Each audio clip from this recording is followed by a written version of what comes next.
नमस्ते दोस्तों, competition academy के यूट्यूब चैनल में आप सभी का स्वागत है। और आज हम लेकर मौजूद है करंट अफेयर की क्लास। डेली आपको मॉर्निंग में करंट अफेयर की क्लासेस मिलेगी, उसमें current affair plus static GK दोनों साथ में रहने वाले। तो आइए शुरू करते हैं, देरी नहीं करते हुए। पहला क्वेश्चन है आज का, कौन सा देश वर्तमान में मोबाइल फोन की दुनिया के दूसरे सबसे उत्पादक का स्थान रखता है?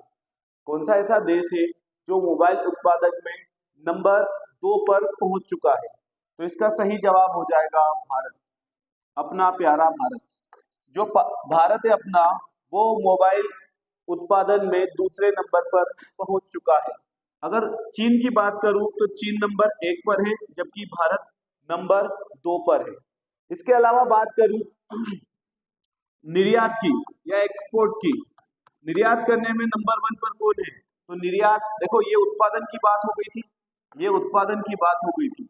जब बात करता हूं निर्यात की, तो निर्यात में याद रखो चीन पहले नंबर पर है, वियतनाम दूसरे नंबर पर है, और तीसरे नंबर पर आपका अपना भारत। निर्यात करने के मामले में भी भारत जो है वो 3rd पोजीशन पर है, भारत तीसरे नंबर पर है। यानी भारत उत्पादन में नंबर 2 पर है, जबकि निर्यात करने में भारत जो है वो 3rd पोजीशन पर है। एक डाटा के अनुसार 97% लोग जो भारत के हैं उन्हें मोबाइल की नीड है, 97%, जो कि दुनिया में सबसे ज्यादा है। नेक्स्ट अगले क्वेश्चन की तरफ चलते हैं। क्वेश्चन नंबर 2 की बात करते हैं। किस कानून प्रवर्तन एजेंसी ने हाल ही में पशु तस्करी के मुद्दे को हल करने के लिए ऑपरेशन कामधेनु शुरू किया है? ऑपरेशन कामधेनु, यहां से गाय तस्करी से संबंधित ये ऑपरेशन है, तो इसका सही जवाब हो जाएगा जम्मू और कश्मीर पुलिस, JNK जो पुलिस है उन्होंने शुरू किया है। इसके अलावा आप ध्यान रखो कि ऑपरेशन कामधेनु जो गाय है उसकी तस्करी को रोकने के हिसाब से चलाया गया है, गाय की तस्करी को रोकना। और किसने शुरू किया है? जम्मू कश्मीर पुलिस ने। जम्मू कश्मीर की अगर बात करूं तो अभी वर्तमान में ये यूनियन टेरिटरी है। आर्टिकल 370 खत्म हुई थी 5 अगस्त 2019 को, और इसे 31 अक्टूबर 2019 को यूनियन टेरिटरी का दर्जा दे दिया गया था। इसके बाद से जम्मू कश्मीर के जो लेफ्टिनेंट गवर्नर है वर्तमान में, वो है मनोज सिन्हा। मनोज सिन्हा उपराज्यपाल है ये जम्मू कश्मीर के, मनोज सिन्हा। ठीक है, अगले क्वेश्चन की तरफ चलते हैं। क्वेश्चन नंबर 3, हाल ही में केंद्रीय सतर्कता आयोग, ये बात कर रहा है CVC की, केंद्रीय सतर्कता आयोग CVC में सतर्कता आयुक्त के रूप में किसने शपथ ली है? अगर बात करूं मैं CVC, इसका फुल फॉर्म होता है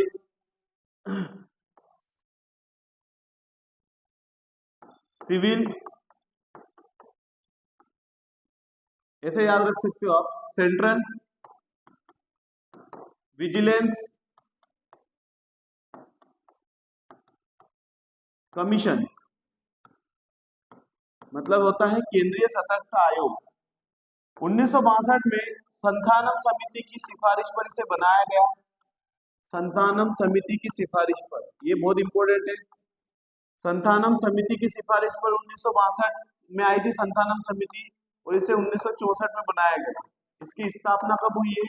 1964 में।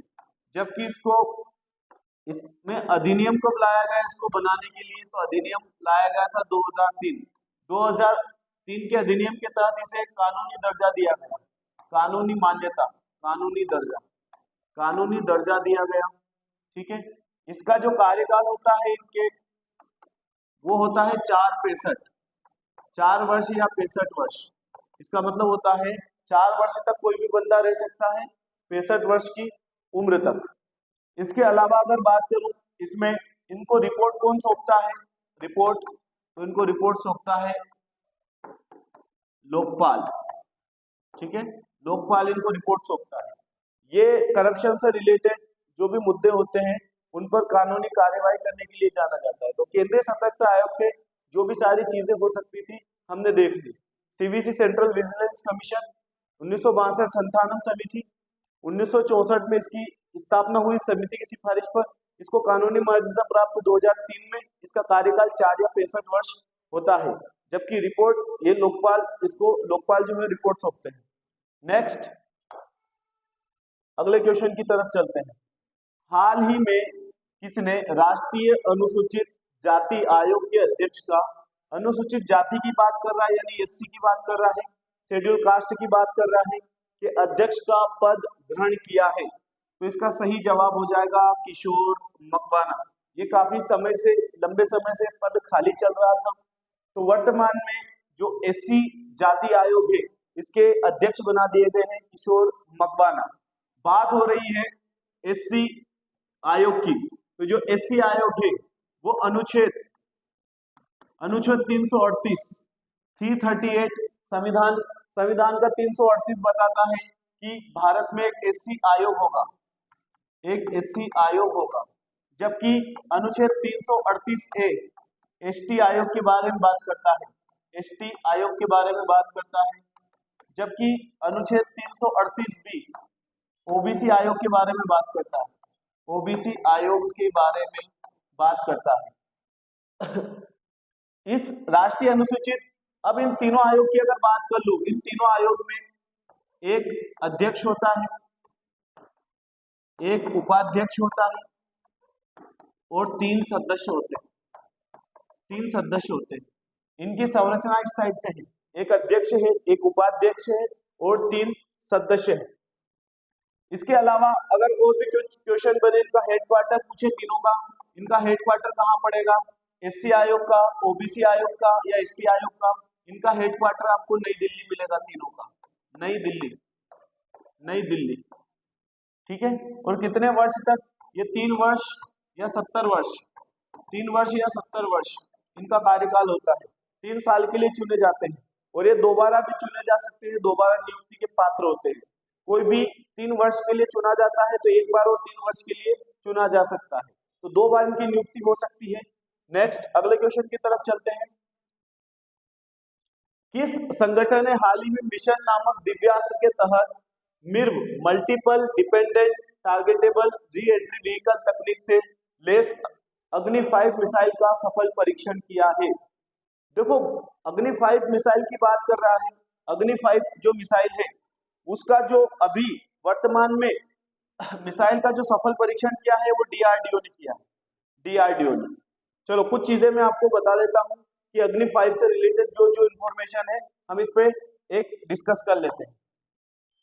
अगर बात करूं मैं अग्नि 5 की,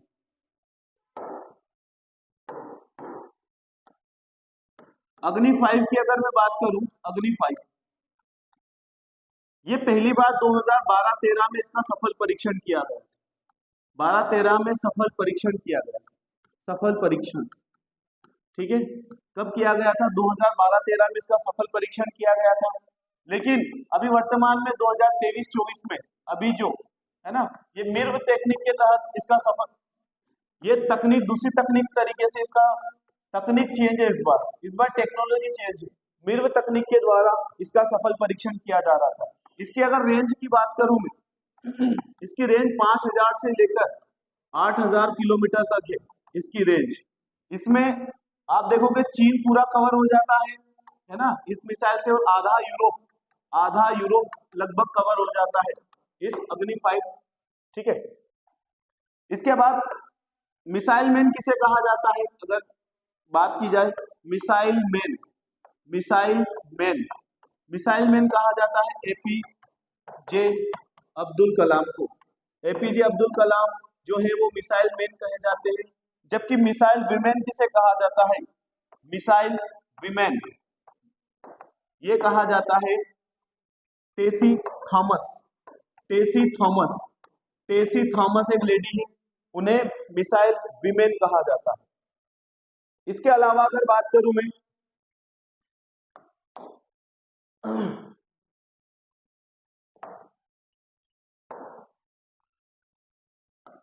अग्नि 6, अग्नि 6 मिसाइल पे भी काम चल रहा है। इसकी रेंज होने वाली है 12,000 किलोमीटर। 12,000 किलोमीटर इसकी रेंज होने वाली। और बात की है डीआरडीओ की। डीआरडीओ ने अग्नि 5 का परीक्षण किया है, सफल परीक्षण।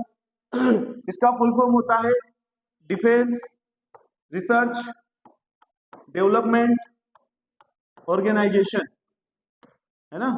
Defence research development organisation DRDO का फुल फॉर्म होता है। इसके अलावा इसका मुख्यालय आपको नई दिल्ली में मिलेगा। नई दिल्ली में इसका क्या मिलेगा, मुख्यालय मिलेगा आपको नई दिल्ली में डीआरडीओ का। इसके अलावा इसके अभी वर्तमान में जो चेयरमैन है, वर्तमान में इसके चेयरपर्सन कौन है, चेयरमैन कौन है इसके, S V. Kamat, Sameer V Kamat. Sameer V Kamat जो है अभी वर्तमान में इसके चेयरपर्सन, समीर वी कामत। ये इससे रिलेटेड सारी इंफॉर्मेशन थी, अग्नि 5 से रिलेटेड मैंने आप लोगों को दे दी। इसका सही जवाब क्या हो जाएगा, defence research development organisation, defence research development organisation, ठीक है, डीआरडीओ। इसके अलावा इसरो की अगर बात करें तो इसका मुख्यालय कहाँ पड़ता है, इसका हेडक्वार्टर कहाँ पड़ता है, तो बेंगलुरु में इसका मुख्यालय, बेंगलुरु में इसका मुख्यालय मिलेगा, है ना। इंडियन स्पेस रिसर्च ऑर्गेनाइजेशन इसका फुल फॉर्म ये है। इसके अलावा अगर बात करूं नासा, तो इसका होता है national aeronautics and space administration. NASA की अगर बात करूं तो इसका हेडक्वार्टर मिलेगा आपको वाशिंगटन डीसी में, वाशिंगटन डीसी। इसकी स्थापना 1958 में हुई है, नासा की स्थापना 1958, जबकि याद रखो डीआरडीओ की स्थापना भी 1958 ही है। डीआरडीओ और नासा दोनों साथ में ही स्थापना हुई थी, जबकि आप देखोगे इसरो की स्थापना 1969 है, 1969। इसरो की स्थापना कब है, 1969। भारत की अगर बात करूं, Bhabha atomic research centre, Bhabha atomic research centre, इसका मुख्यालय आपको मिलेगा ट्राम्बे जो कि महाराष्ट्र में पड़ता है, ट्राम्बे महाराष्ट्र। और इसकी स्थापना हुई है 1954 में, 1954, है ना, भाभा एटॉमिक रिसर्च सेंटर। चलो ये सारी कहानी जो था अभी तक थी पढ़ चुके हैं। नेक्स्ट क्वेश्चन की तरफ चलते हैं, अगला क्वेश्चन, है ना, अगला क्वेश्चन और आज का सेकंड लास्ट। चलो शुरू करते हैं। अगला क्वेश्चन है, हाल ही में एक रिपोर्ट के अनुसार लिबरल डेमोक्रेसी इंडेक्स में भारत कहां पर खड़ा है, तो इसका सही जवाब होगा 104। ये 179 कंट्री में भारत की जो रैंक है वो 104 है। इसका मतलब होता है लिबरल डेमोक्रेसी इंडेक्स में होता है कि भारत में जो चुनाव है वो कितने अच्छे तरीके से आयोजित करवाए जा रहे हैं। भारत में चुनाव जो है वो कितने आसानी के साथ आयोजित करवाए जा रहे हैं, ये इस चीजों के बारे में बताती है ये रिपोर्ट, ये इंडेक्स लिबरल। भारत में ऐसा बताया जाता है कि 2018 से 2023 इन 5 वर्षों में भारत में ऑटोक्रेसी आ चुकी है। ऑटोक्रेसी मतलब होता है निरंकुशता आ चुकी है, निरंकुशता, किसी एक स्पेशल व्यक्ति के हाथ में पावर चली गई है, ये इस रिपोर्ट का मानना है, ठीक है, इस रिपोर्ट का ये मानना है। अगले क्वेश्चन पर चलते हैं और आज का लास्ट क्वेश्चन है, हरियाणा में भाजपा जजपा गठबंधन के दरार के बाद जिन्होंने हाल ही में पूरे मंत्रिमंडल के साथ अपना इस्तीफा दे दिया, तो इसका सही जवाब था मुख्यमंत्री मनोहर लाल खट्टर। मनोहर लाल खट्टर जो कि हरियाणा के सीएम थे, उन्होंने हाल ही में अपना इस्तीफा दे दिया है। और इनके साथ पहले उप मुख्यमंत्री जो थे मनोहर लाल खट्टर जो है वो सीएम थे बीजेपी के, और इनके साथ जो सपोर्ट थे, जो गठबंधन सरकार चल रही थी, वो उप मुख्यमंत्री थे दुष्यंत चौटाला। इन दोनों में हो चुकी थी अनबन, और अनबन होने के साथ मनोहर लाल खट्टर को इस्तीफा देना पड़ा। अगर बात करूं मैं, नए सीएम कौन बनाए गए हैं, नए सीएम हरियाणा के, तो नायब सैनी हरियाणा के नए सीएम बनाए गए हैं। हरियाणा राज्य की अगर बात करूं तो ये पंजाब से अलग होकर बना था 1966 में, 1966 में ये पंजाब से अलग होकर बना था। और इन दोनों की ही राजधानी क्या है, चंडीगढ़। इन दोनों की राजधानी है चंडीगढ़। जबकि यहाँ के राज्यपाल कौन है, राज्यपाल अगर आपसे पूछा जाए बंडारू दत्तात्रेय, ठीक है, बंडारू दत्तात्रेय, इसलिए इंपॉर्टेंट हो जाएगा क्योंकि सीएम मनोहर लाल जो खट्टर है उन्होंने सीएम मनोहर लाल खट्टर है उन्होंने अपना इस्तीफा राज्यपाल को दिया होगा और राज्यपाल को ने यहाँ के बंडारू दत्तात्रेय, है ना। तो ये सारी चीजें इसके अलावा एक चीज और याद रख लो आप,